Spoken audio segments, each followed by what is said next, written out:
حافظ عبداللہ صاحب، کیا آپ کو لگتا ہے جو ملک احمد خان صاحب بات کر رہے ہیں کہ بنیادی نکات پر تو اتفاق ہے، لیکن اگر میں کچھ بیانات سامنے رکھوں JUI کے فضل الرحمان گروپ کے بھی، اس میں کہیں نہ کہیں یہ نظر آتا ہے آپ کی طرف سے شکایات نظر آتی ہیں، دونوں بڑی پارٹیوں نے دھوکہ دیا، دونوں بڑی پارٹیاں ساتھ نہیں ہیں، حکومت گرانے کے لیے سنجیدہ نہیں ہیں.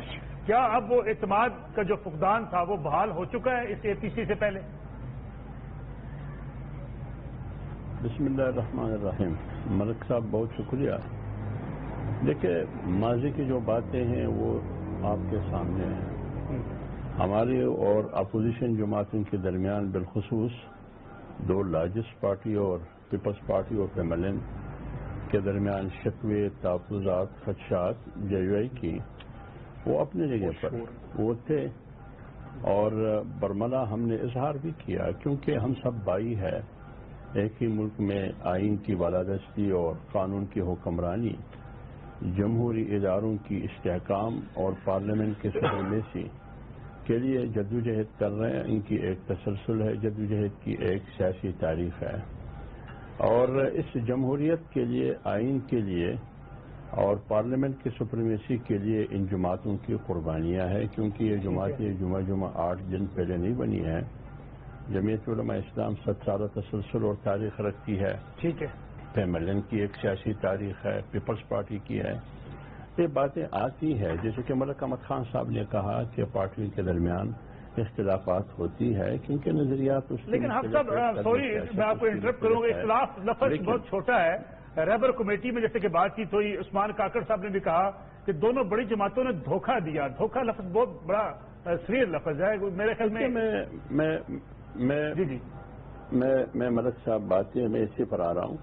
لیکن جب میاں نواز شریف صاحب کا رابطہ ہوا مولانا صاحب سے 2 بار، اور رابطہ ہوا بلاول صاحب سے، پھر شہباز شریف صاحب آئے مولانا صاحب کے پاس بڑی وفد کے ساتھ، میرے خیال میں اب وہ باتیں جو ہو چکے ہیں اس کو ماضی کا ایسا قرار دیتے ہوئے ہم نے آگے بڑھنا ہے. کیونکہ ہماری کوشش یہ ہے کہ اپوزیشن متحد ہو اور کوئی ایسی صورتحال آگے مستقبل میں سامنے نہ آئے جس سے یہ اعتماد کا جو فضا بن رہی ہے یہ پھر ان کو ٹیسٹ پہنچے. یہی گزارش ہے ہماری تمام اپوزیشن جماعتوں سے بھی اور 2 بڑی پارٹیوں سے بھی. فی الحال تو متفق ہو چکے ہیں کہ ہم نے آگے بڑھنا ہے، کیونکہ اس حکومت کے ہوتے ہوئے ملک کا کباڑہ بن چکا ہے. اگر 3 سال اور ہے تو پھر کباڑ خانہ بنے گا. لیکن کیا دونوں بڑی جماعتیں پیپلز پارٹی اور PMLN آپ کے اس موقف کی حامی ہو چکی ہیں کہ اس حکومت سے اب چھٹکارا ضروری ہو گیا؟ دیکھیں نا، ابھی آپ نے ملک احمد خان صاحب کی بات کی. ایک ذمہ دار شخص ہے اور PMLN کی ریپریزنٹیٹو ہے، ان کی نمائندگی کر رہے ہیں. وہ کہتے ہیں کہ ان ہاؤس تبدیلی بہت چھوٹا لفظ ہے. اس کا مطلب یہ ہے کہ یہ ملک اس حکومت کا متحمل نہیں ہو سکتا. اس ملک کے لیے نئے الیکشن کی ضرورت ہے. اس ملک میں ہر آدمی، ہر شخص رول رہا ہے. میں نے کل بھی کہا کہ اس ملک کی کشتی ڈوب رہی ہے اور 21 کروڑ عوام بھی ساتھ ڈوب رہے ہیں. اگر ہم نے ملک کو بچانا ہے، 21 کروڑ عوام کو بچانا ہے، ان کی معیشت کو بچانا ہے، ان کی خارجہ پالیسی کو مستحکم کرنا ہے، آئین اور قانون کی حکمرانی کو یقینی بنانا ہے، پارلیمنٹ کو سپریمیسی دینی ہے، پھر اس حکومت کا خاتمہ کرنا ہوگا. کیونکہ ہمیں پاکستان عزیز ہے، ہمیں عمران خان عزیز نہیں ہے. ٹھیک ہے صاحب، میں چھوٹی سی کمرشل بریک لے لوں. آپ کی انویسٹیگیشنز ہوں. جی بالکل ٹھیک ہے. حافظ عبداللہ صاحب، آپ کو بھی یہ نظر آتا ہے جو ملک احمد خان صاحب بات کر رہے ہیں کہ یہ فسطائیت کی حکومت ہے، اور جس طریقے سے انہوں نے گنوایا کہ جب الزامات حکومت کے اوپر لگتے ہیں تو حکومت خاموش ہوتی ہے، لیکن اپوزیشن کے خلاف الزامات پہ ان سے استعفے طلب کیے جاتے ہیں؟ کہ ملک صاحب، میں ملک احمد خان صاحب کی بالکل 100% میں تائید کرتا ہوں. ہم تو روز اول سے جمعیت علماء اسلام کی قیادت اور جمعیت علماء اسلام یہ کہہ رہی ہے کہ نالائقوں اور نااہلوں کی حکومت ملک پر مسلط کی گئی ہے. ہماری بات کی تائید 2 سال کی ان کی عدم کارکردگی سے ہوئی.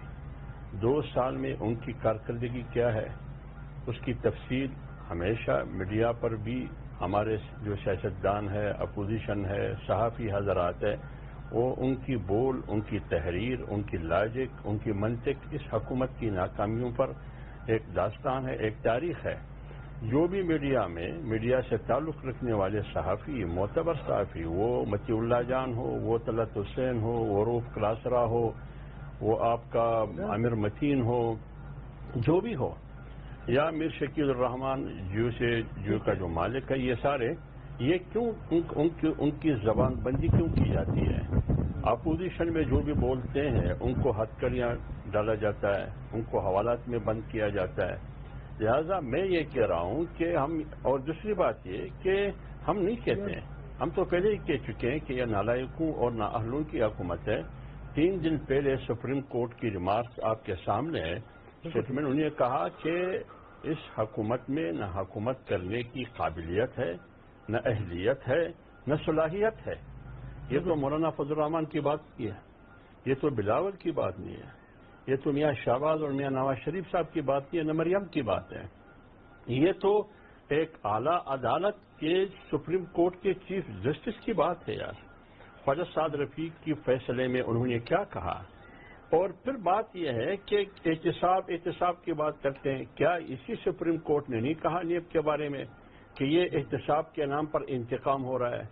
اگر احتساب کی بات ہے، آپ نے اپنے مقدمے اور تمہید اور ابتدائیے میں پی ٹی آئی کی ایک وزیر مملکت کا اسٹیٹمنٹ آپ نے یہاں جاری کیا۔ انہوں نے نیب کے شہباز شریف گئے زرداری کے پاس نیب کے خلاف ایف آئی آر کرنے کے لیے۔ تم بھی نیب اور احتساب کی بات کرتے ہو، خود خیبر پختونخوا میں تم نے احتساب کا ادارہ بند نہیں کیا، ان کو تالا نہیں لگایا۔ تم بھی احتساب کی بات کرتے ہو، فارم فنڈنگ کا معاملہ کہاں کھڑا ہے؟ اور پشاور کورٹ کا فیصلہ بی آر ٹی کے حوالے سے، اور آپ نے اسٹے لے کے سپریم کورٹ سے وہاں چھپے ہوئے ہیں۔ علیمہ کی منی ٹریل کہاں سے؟ قاضی فیاض اسحاق کی اہلیہ شرینہ اسحاق کے بارے میں ایف پی آر کی اسٹیٹمنٹ ایک ہفتہ پہلے آپ نے دیکھا کہ وہ 92 لاکھ یا کروڑ کی وہ منی ٹریل تو دے سکتی ہے، لیکن باقی جائیدادوں کی ٹریل نہیں دے سکتی۔ پاناما بھی ایک سٹوری تھی، ایک کہانی تھی، ایک صحافی تھی، لیکن اس کے میری بات سنیں نا، میری بات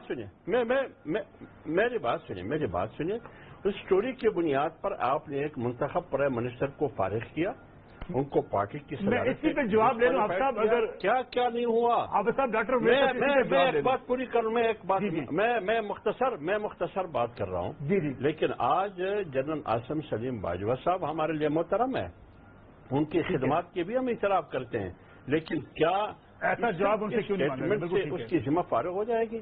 ٹھیک ہے، میں ڈاکٹر رمیش کمار صاحب، آٹا چور، جی ٹھیک ہے ڈاکٹر رمیش کمار صاحب، یہ الزامات آپ کے سامنے ہیں، خاص طور پہ جو ملک احمد خان صاحب طرح کی جدوجہد حافظ عبداللہ صاحب آپ کا کمنٹ۔ کھڑے ہیں ان کا کیا؟ جی ٹھیک ہے۔ دیکھیے ملک صاحب، یہی جو کپتان خان ہے، یہ ایک قانون کی بات کرتے تھے کہ ملک میں 2 قانون نہیں ہونے چاہیے۔